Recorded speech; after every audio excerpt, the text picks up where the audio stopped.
So you believe you're familiar with Henry VIII, the monarch with 6 wives who established the Church of England? Well, prepare yourself, because the actual Henry VIII was far more disturbing than any history textbook would ever dare reveal. A sovereign so monstrously overweight that he required mechanical contraptions simply to relocate, a person whose putrefying leg sores reeked so appallingly that attendants would literally flee in disgust, a monarch whose deteriorating body was crumbling so catastrophically that his casket ruptured from the fumes of his decaying remains.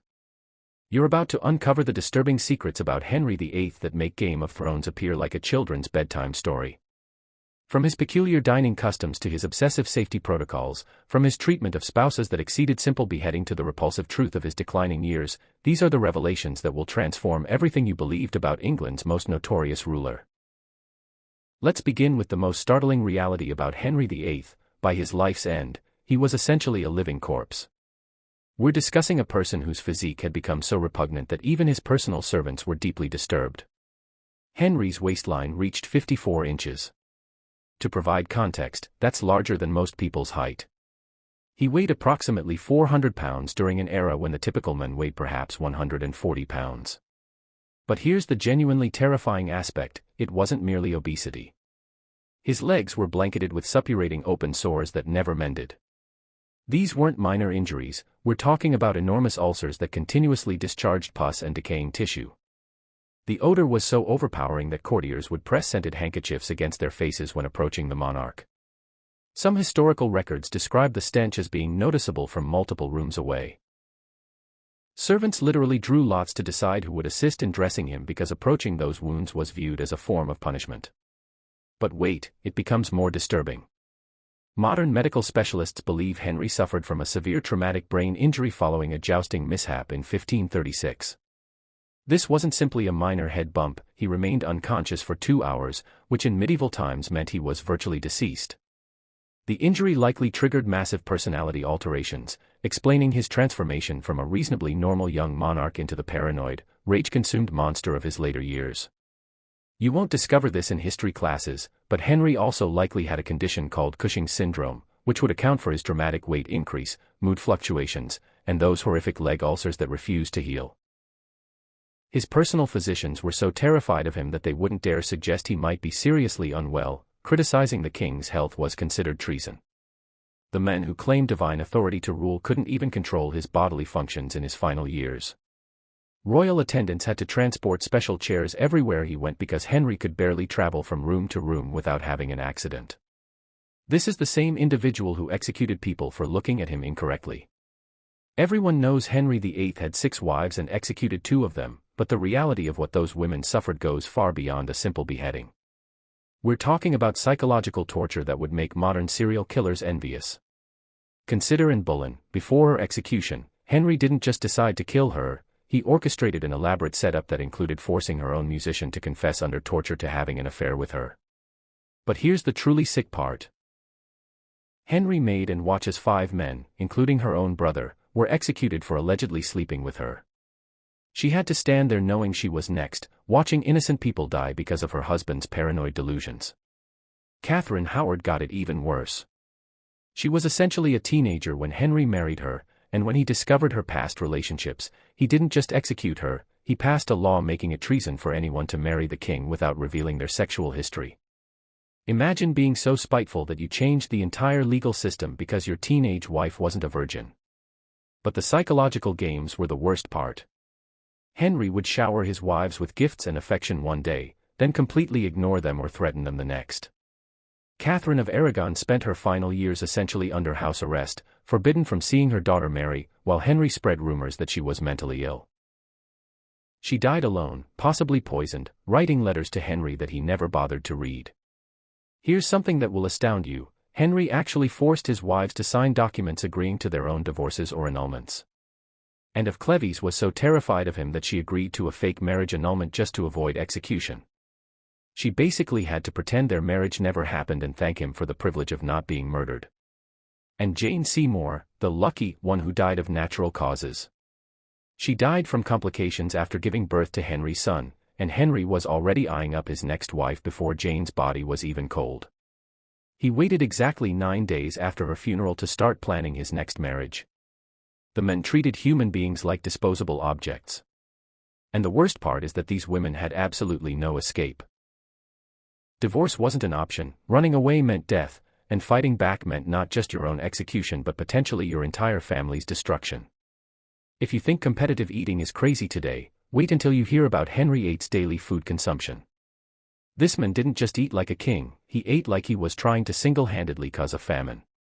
Henry consumed roughly 5,000 calories per day. For context, that's more than double what an active adult male should eat, and remember, this guy could barely walk by the end of his life. But the sheer quantity wasn't even the weirdest part, it was what he ate and how he ate it. A typical meal for Henry included an entire roasted pig, multiple whole chickens, several types of fish, mountains of bread, and enough wine to float a small boat. His kitchen staff prepared over 800 different dishes every single day just for his household, with Henry personally sampling dozens of them. The royal kitchens employed over 200 people working around the clock to keep up with his appetite. But here's where it gets truly bizarre, Henry was convinced that certain foods had magical properties.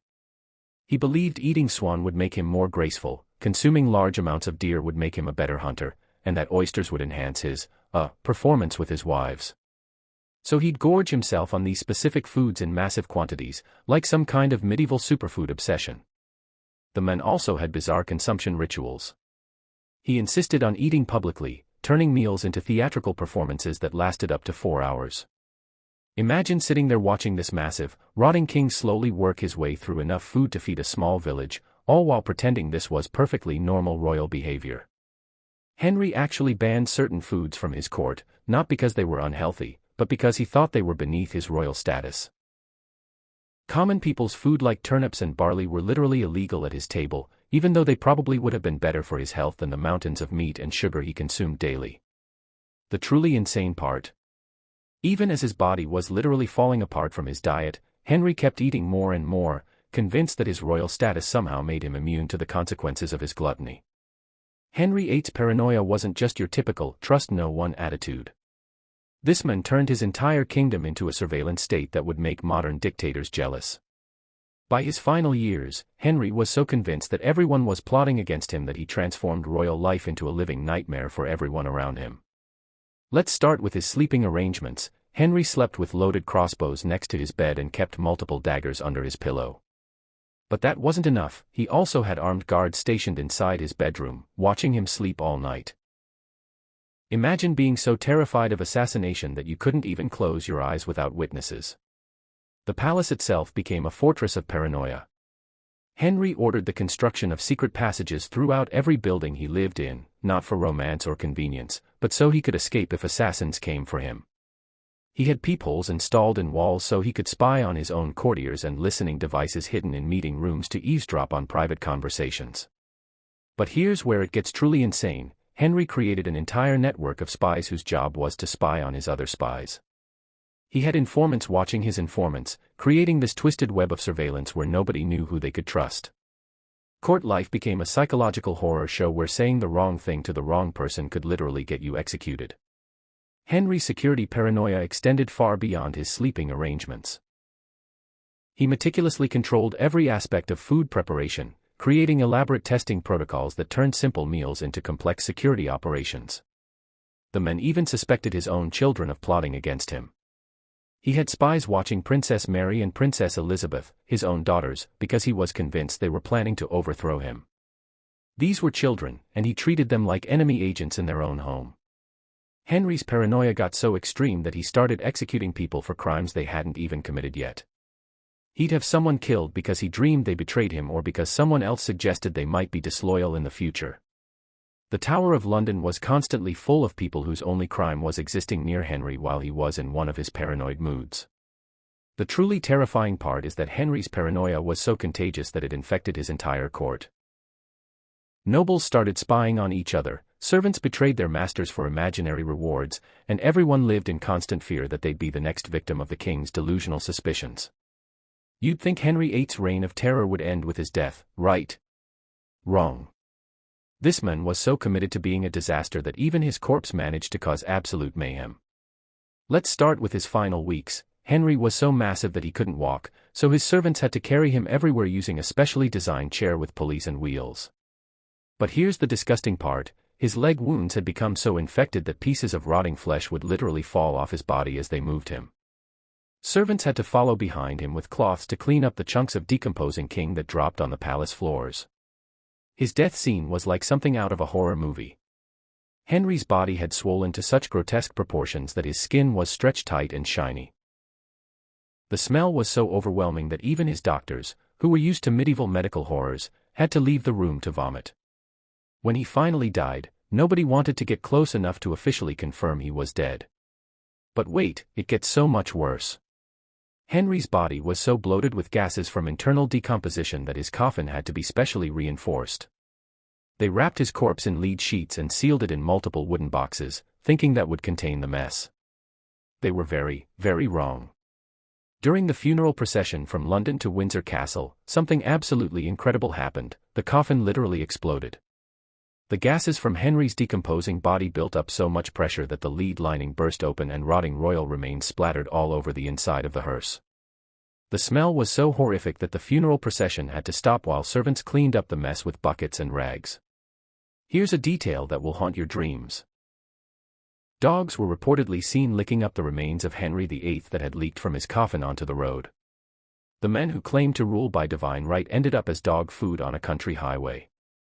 Even his burial became a disaster. They had to dig his grave extra wide to accommodate the massive coffin, but the ground kept collapsing because the soil couldn't support the weight of all that lead and rotting flesh. It took multiple attempts just to get the king's remains into the ground and keep them there. The chaos didn't end there. For years afterward, people reported strange noises and terrible smells coming from Henry's tomb. Some claimed it was his ghost, but historians think it was probably just more gases escaping from his continuously decomposing remains. Henry's death was so traumatic for everyone involved that several of the servants who handled his body died within weeks, possibly from infections they caught from contact with his rotting corpse. So there you have it, the real Henry VIII. Not the charismatic king of popular culture, but a walking disaster whose own body betrayed him as dramatically as he betrayed everyone around him. A man so consumed by paranoia and gluttony that he turned one of Europe's most powerful kingdoms into his personal horror show. The most powerful man in England became a prisoner of his own decaying body, and even death couldn't end his capacity for causing absolute chaos. His legacy isn't just the Church of England or his 6 wives, it's a masterclass in how absolute power can turn a human being into something genuinely monstrous.